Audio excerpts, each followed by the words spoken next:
Willkommen zu unserem neuen Video. Heute begleiten wir Carsten und Lars von der Feuermeisterei in Renningen beim Austausch eines Kaminofens. Schritt für Schritt zeigen die beiden Profis, worauf es ankommt. Vom Ausbau des alten Ofens über eine Kernbohrung, den Einbau des neuen Ofens bis hin zum richtigen Anfeuern. Kurze Besprechung. Wir tauschen jetzt den einen Ofen aus. Der kommt raus, der Kunde entsorgt den selber. Das war schon geklärt mit ihm. Kernbohrung weiß ich noch nicht, ob wir eine Kernbohrung machen müssen. Und dann würde ich sagen, fahren wir los. Gehen wir es an? Gehen wir es an? Ja? Gut, okay, gut.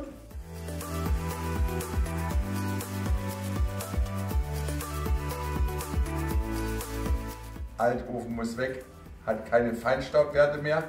Deswegen ist er jetzt aus der Geschichte raus. Wir werden jetzt einen neuen setzen, der die Feinstaubwerte einhält. Die Wahl des richtigen Kachelofens ist entscheidend. Das Modell, das wir heute vorstellen, ist von Heta, einem dänischen Hersteller, der für Qualität, Umweltbewusstsein und modernes Design steht. Heta-Öfen setzen Maßstäbe, denn sie erreichen Abgaswerte, die weit unter den Grenzwerten liegen. Das innovative Verbrennungssystem sorgt zudem dafür, dass die Scheiben länger sauber bleiben. Mit über 1600 vielseitigen Ofenvarianten made in Dänemark bietet Heta ansprechende Designs für jeden Wohnstil. Und praktische Details wie einen großen, luftdicht schließenden Aschekasten. Dazu gibt es 5 Jahre Garantie, eine 10-jährige Liefergarantie für Ersatzteile und ein starkes Fachhändlernetz. Mehr Informationen unter www.heta.dk. Zunächst wird der alte Ofen abgebaut. Immer schön aufpassen, dass nicht der Dreck aus dem alten Rohr rauskommt. Immer ordentlich tragen.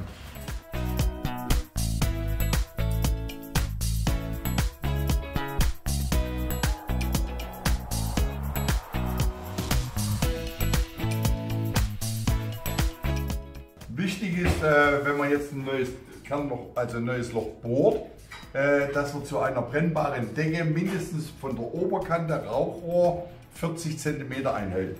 Hier haben wir ja keine brennbare Decke, da spielt es keine Rolle, deswegen ist auch dieser Anschluss hier so hoch gewesen.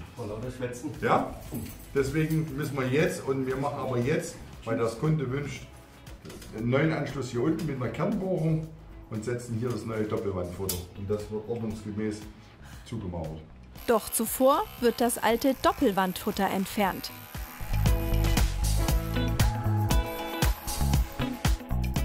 Nachdem der grobe Schmutz entfernt wurde, kann der neue Ofen aufgestellt werden. Wir machen immer eine Decke unten drunter, eine alte von der Oma oder sonst was, weil damit kann man den Ofen wunderschön drehen, ohne Beschädigung am Boden zu machen. Und wie schwer ist der Ofen? Der hat jetzt, insgesamt hat er 180 Kilo. Nun wird der Ofen mit den Stellfüßen ausgerichtet. Jetzt steht unser Ofen erstmal schon immer halbwegs in Position. Jetzt wird er ausgerichtet, Rohre drauf, angezeichnet und dann geht es schon los mit der Kernbohrung. Jetzt fragen wir die Kundin, ob dann dieser Anschluss die Höhe hier passen würde oder ob wir es noch ein Stück höher machen würden. Jetzt ist das perfekt. Ja, passt auch gut zu den großen Oschi besser. Wird mir besser. Ja, perfekt. Jetzt kann die Position der Kernbohrung angezeichnet werden. Diese muss immer in der Mitte des Schornsteins erfolgen. Hier kein Problem. Aber wenn der Schornstein nicht vor der Wand steht, sondern bündig in der Wand verschwindet, dann muss die Position genau ausgemessen werden. Ist der Mittelpunkt angezeichnet, wird zunächst vorgebohrt. Die Staubabsaugung ist hier besonders wichtig, um die Arbeitsumgebung sauber zu halten. Mit Hilfe eines Spiegels wird die korrekte Position des Bohrers überprüft. Nun erfolgt die eigentliche Kernbohrung. Wir bohren grundsätzlich 160, weil das Doppelwandfutter innen das Maß 150 ist und die Außenkante 160. Wir brauchen dann später nur ganz wenig Speis auflegen und dann passt das wunderbar da rein. Genau, hier haben wir jetzt wieder unsere Führung. Wie man sieht, wie vorhin angesprochen, ist der gleiche Bohrer drin, mit dem ich vorgebohrt habe. Dadurch wackelt hier nicht wirklich viel rum. Und später kann die Bohrkrone sehr schön reingeführt werden. Eine effektive Staubabsaugung ist wichtig. Dann ist auch eine Kernbohrung eine saubere Sache.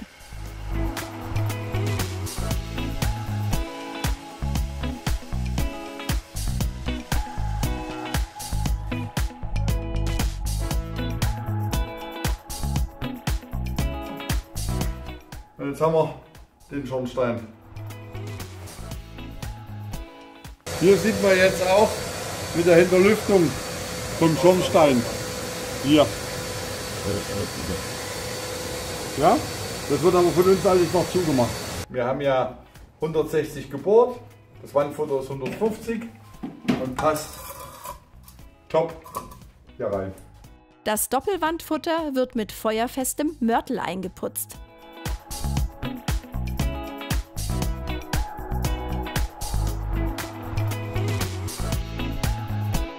So, wir haben jetzt hier noch ein bisschen Steinwolle. Die nehme ich dann hier für die Hohlräume, um die alle auszustopfen. Wichtig ist hier auch einfach Steinwolle zu verwenden, weil die Baustoffklasse A1 ist und somit alle Anforderungen erfüllt, die wir hier benötigen. Kurzum, Stein brennt nicht. Dann fangen wir jetzt auch schon an mit dem Mörteln. Habe mir ja mein Mörtel hier vorbereitet. Da setze ich mir jetzt hier einfach ein bisschen was hin. Zieht es schön gerade nach außen hin. Stopfe die Hohlräume, wo ich die Wolle eingesetzt habe, auch nochmal schön zu mit dem Mörtel. Und man sieht auch, der haftet schön an der Wand. Falls er das nicht tut, kann man auch schön nochmal extra befeuchten. Oder der Mörtel ist einfach nicht in der richtigen Konsistenz. Dann kann man ihn ein bisschen feuchter, ein bisschen trockener machen, je nachdem, wie er sich anfühlt. Auch hier beim Wandfutter setze ich mir vorne ein bisschen was drauf.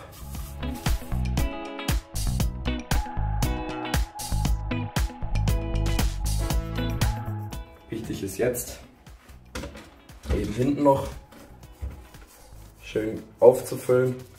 Eventuell auch noch ein bisschen Speis nachsetzen, das werde ich jetzt ja auch gleich machen. Man kann jetzt gucken, wie fest ist Wandfutter. Wie man sieht, das wackelt noch ein bisschen. Dafür habe ich jetzt hier ein paar Steine. Die kann ich mir mit dem Hammer schön auch klein klopfen. Suche mir da einfach ein paar kleine rein, die ich dann zwischen Wandfutter und den Schornstein reinklemmen kann. Somit spannt sich dann das Wandfutter auch schön fest.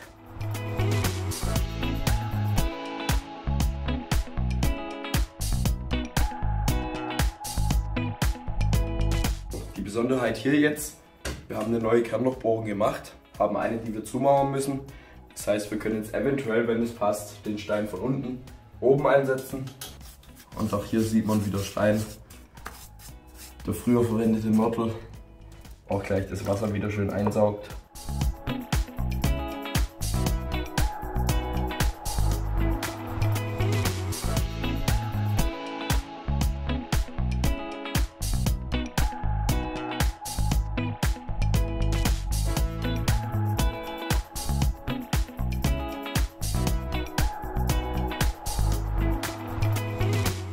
Die Oberfläche wird nun grob verputzt. Nach Trocknung kann der Feinputz aufgebracht und gestrichen werden. So, hier habe ich jetzt die Wandrosette. Da gucke ich eben jetzt einmal geschwind, ob die alles auch schön abdeckt. Wenn nicht, würde es auch größere geben. Aber ich denke, dass die kleine Miche in dem Fall langt. Nehme ich einfach, setze hier mal schön ran. Und wie man sieht, es passt. Man sieht nichts vom ursprünglichen Gemauerten. Später kommt dann hier schön das Rohr rein. Und dann ist alles schön und einwandfrei. Jetzt kann der neue Kaminofen aufgestellt werden. Dank Filzgleiter unter den Stellfüßen lässt er sich einfach verschieben.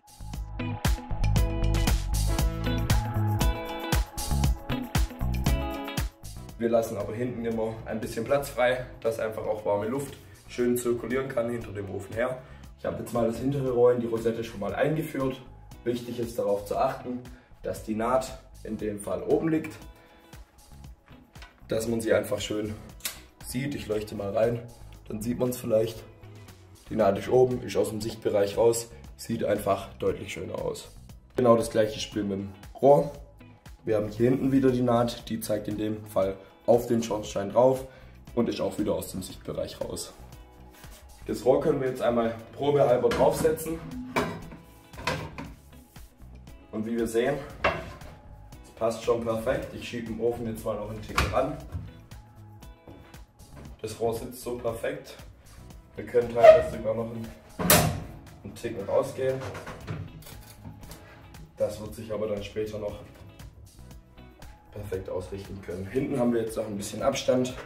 Da können wir jetzt auch mit der Kundin absprechen, ob sie es so lassen will oder ob man ganz nah an die Wand will. Gut. Ich nehme das Rohr jetzt wieder ab, weil wir eben gleich noch hier oben ein paar Anschlussstützen der Dichtung einbringen werden. Die ist hier im Lieferumfang schon schön mit dabei. Und zwar kommt die jetzt hier einmal schön außen rum, dass da beim Rohr auch einfach alles dicht ist.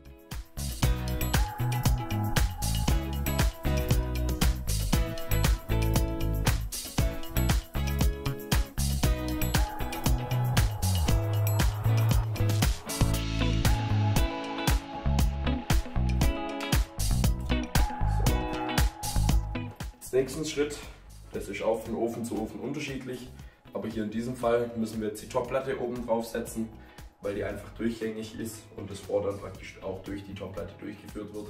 Deswegen müssen wir die jetzt gleich drauf setzen. Nicht vergessen, sonst muss das Rohr nochmal ab.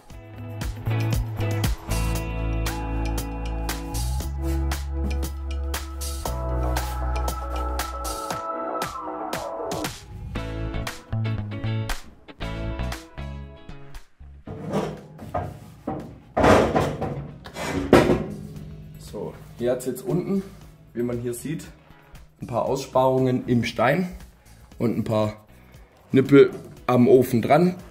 Da müssen wir jetzt gucken, dass wir die schön zentrieren können, dass sie runterrutscht und einen perfekten Schnitt hat. Hier passt schon mal und hier drüben jetzt auch. Jetzt haben wir die Platte ausgerichtet, können hier auch noch schön gucken, ob es vom Spaltmaß auch passt. Aber auch das ist eigentlich hier perfekt. Und jetzt werden die einzelnen Rohrstücke zusammengesetzt. Zum Schluss können wir das Rohr wieder dran machen. Hier muss ich jetzt nur einmal den Bogen nochmal abnehmen. Das kann sich ab und zu mal ein bisschen schwierig gestalten, weil einfach der Lack noch dran ist.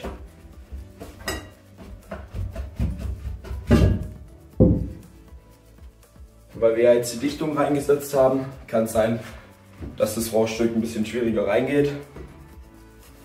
Aber auch da lässt sich helfen. Wichtig, wieder auf die Naht achten. Und dann können wir es hier schön runterdrücken. Hat jetzt auch gut funktioniert. Falls es nicht so leicht geht, könnte man von oben ein Brett drauflegen, mit dem Gummihammer ein bisschen draufhammern und dann setzt sich das Rohr auch schön rein. Achtung, die Rosette nicht vergessen. Die können wir jetzt hier einfach schön durchführen. Einmal aufsetzen, gar nicht so weit durchschieben. Das regelt sich oder schiebt sich dann perfekt rein, wenn wir das Rohr reinschieben. Weil wenn ich die Rosette zu weit nach vorne schiebe, kann es sein, ich mache Kratzer ins Rohr. Das wollen wir verhindern. Deswegen hier wieder schön einführen, kurz nach hinten durchschieben, die Rosette mit reindrücken. Die wird jetzt praktisch zwischen Außenwand vom Wandfutter und von Rohr, wird sie mit 3 kleinen Zähnchen festgehalten, dass es passt. Und jetzt kommen wir zum abschließenden Punkt. Das Rohr drauf.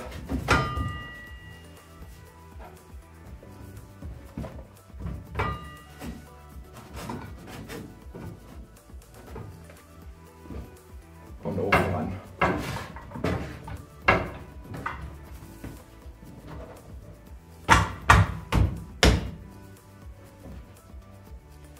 Hier auch wieder den Aschekasten und das Kaminwerkzeug einsetzen. Das wird hier einfach schön in der Tür gelagert.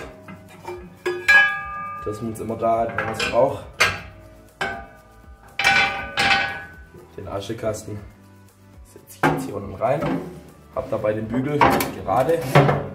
Wenn er beim Anschlag ist, drücke ich den Bügel runter. Dadurch drückt den Aschekasten oben an den Ofen dran und ist alles dicht. Es kommt kein Dreck mehr raus. Und das war's mit dem Einbau vom Heaterofen. Bevor du deinen neuen Kaminofen in Betrieb nimmst, gibt es einige wichtige Pflege- und Bedienhinweise zu beachten. Die helfen dabei, den Ofen effizient und sicher zu nutzen. Wichtig ist zu beachten hier gerade oben einfach die Specksteinplatte. Am besten wirklich nicht mit der normalen Hand dran gehen. Der Speckstein saugt wirklich die Fette, die an den Händen sind, sehr gut auf. Sieht man dann irgendwann, deswegen einfach gar nicht unbedingt dran gehen, so lassen wie er ist. Die Scheibe aufpassen beim Reinigen. Ich habe hier gerade eben schon einen Ofenreiniger gesehen, kann man gerne benutzen.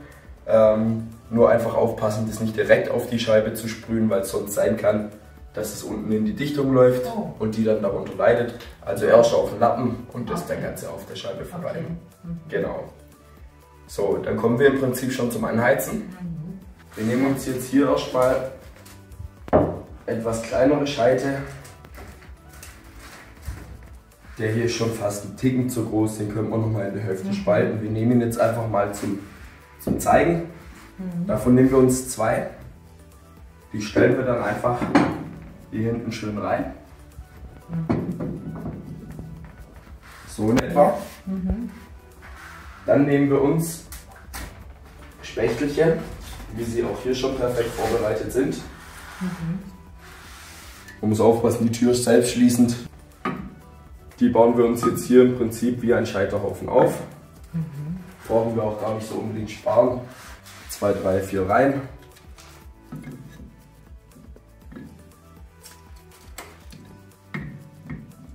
So müsste es schon passen. Dann hatten Sie auch schon perfekten Anzünder gesehen. Da gibt es jetzt auch verschiedene. Es gibt klassischen Grillanzünder, die man verwenden könnte. Aber wie man es hier sieht, diese in Wachs getränkte Holzwolle ist da eigentlich immer die beste. Die brennen immer perfekt und schön lang, sodass auf jeden Fall das Feuer gut angehen kann. Wir würden den jetzt anzünden und hier oben einmal drauflegen. Könnten, um nachzuhelfen, uns nochmal einen zweiten nehmen und den hier einfach von unten schön reinfallen lassen. Das wäre es im Prinzip zum Anheizen vom Holzbauen. Wichtig ist in dem Fall hier hinten unseren Verbrennungsluftregler einmal nach ganz oben. Es gibt, wenn man von hinten sieht, hier oben einen kleinen Punkt, hier, einen großen Punkt, hier unten einen kleinen. Das bedeutet einfach hier viel Luft, nach unten wenig Luft. Kann man dann auf jeden Fall nach ganz oben machen beim Anheizen, dass einfach wirklich das Holz schön anheizt und wir schön auf Betriebstemperatur kommen. Anbrennen können wir ihn jetzt leider nicht, weil wie gesagt, wir müssen warten, bis das Ganze oben die Speise abgetrocknet ist. Genau, da haben wir nochmal die Ofenbeschreibung. Hier ist zusätzlich auch nochmal das Typenschild drin. Das ist dann das Ganze ist wichtig für den Schornsteinfeger, der dann einfach zur Abnahme kommen kann. Der braucht dann das Typenschild. Okay, super. Genau, gerne einfach anrufen. Wir kommen nochmal vorbei, falls Dank. was sein sollte. Ja, vielen Dank. Ich bedanke mich. Dankeschön. Sehr schön, danke. Gut. Herzlichen Dank an Carsten und Lars von der Feuermeisterei in Renningen für die Unterstützung bei den Dreharbeiten. Jetzt weißt du, worauf es beim Kaminofeneinbau ankommt und wie du deinen Ofen optimal pflegst und sicher nutzt. Viel Freude und gemütliche Stunden mit deinem neuen Kaminofen. Wenn dir das Video gefallen hat, dann gib uns gerne einen Daumen hoch und abonniere unseren Kanal. Bis zum nächsten Video.